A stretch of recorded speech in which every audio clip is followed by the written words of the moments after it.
Good morning, everyone. I'm Michele Carroll, and welcome to the News Diet. Today, I'm going to talk about the newest UK Prime Minister, Liz Truss. Let's be informed so we can get on with our day.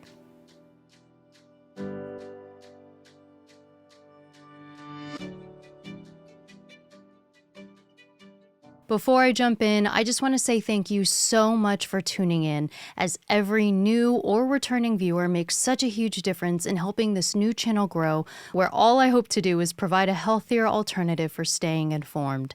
If you could just do me one favor and hit that subscribe button, that helps a ton in letting the YouTube algorithms know that you want to see more of the News Diet in the future, and so maybe other viewers do as well. Liz Truss has been named as the UK's next Prime Minister. She's a 47-year-old Conservative, currently serving as Foreign Secretary, and was voted in by the Conservative Party after a 2-month leadership contest after Prime Minister Boris Johnson announced his resignation in July after receiving blowback from a series of ethics scandals which included allegations of sexual misconduct and violations of the COVID-19 lockdown policies. Today, Queen Elizabeth is scheduled to formally appoint her. Liz Truss actually used to be a Liberal Democrat, being raised by Liberal parents, and even served as the president of Oxford University Liberal Democrats. But after graduation, she joined the Conservative Party and is said to be a big fan of former Conservative Prime Minister Margaret Thatcher, who served in the role from 1979 to 1990 and was an advocate for smaller governments and free market policies. Ironically, Truss is taking over at a time when the economy is struggling in ways not seen since Thatcher's term, who led the UK out of stagflation, partly by cutting taxes and loosening economic regulations. Here, the UK economy is grappling with skyrocketing energy costs, rising inflation, a weakening currency, not to mention backed-up public services and labor shortages. There are several reasons for this that are likely to require Prime Minister Truss to hit the ground running. The energy crisis, as well as the stubborn inflation, is, like Europe, largely due to the ongoing war between Russia and Ukraine. The UK is a net importer of energy and food and other goods, so they're pretty vulnerable to the tumultuous global supply chain issues.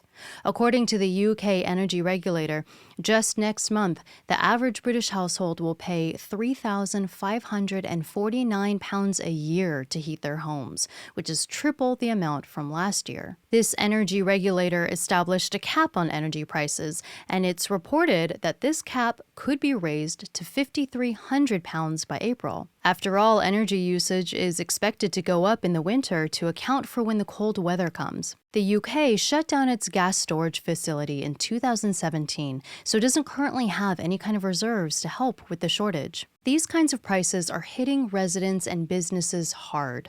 According to government figures, bankruptcies in the UK rose 80% in April to June period from the same time last year. Ms. Truss already vowed to tackle the supply chain issues, and while most details have yet to be announced, she's expected to promote lower taxes and deregulations as a way to keep more money in people's possession, as well as more freedom to try to grow their businesses.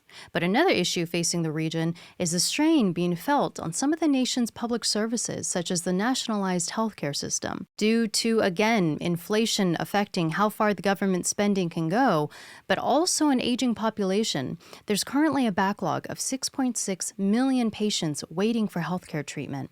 There's some reports of ambulances taking over an hour to arrive when the target is usually 18 minutes. It's not just the UK economy that Ms. Truss will have to tackle. She'll also have to face several unfolding global events, such as the Ukraine-Russia war, the China-Taiwan tensions, as well as other situations developing within China, as well as affairs closer to home, like the still evolving aftermath of Brexit.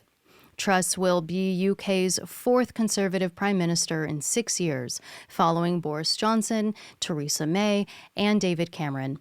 Due to the circumstances surrounding Johnson's exit, the British parliamentary system held an internal election for this new Prime Minister. A wider election isn't required until 2024. You've just been informed, so now it's time to get on with your day. I'm Michele Carroll. Thanks so much for listening.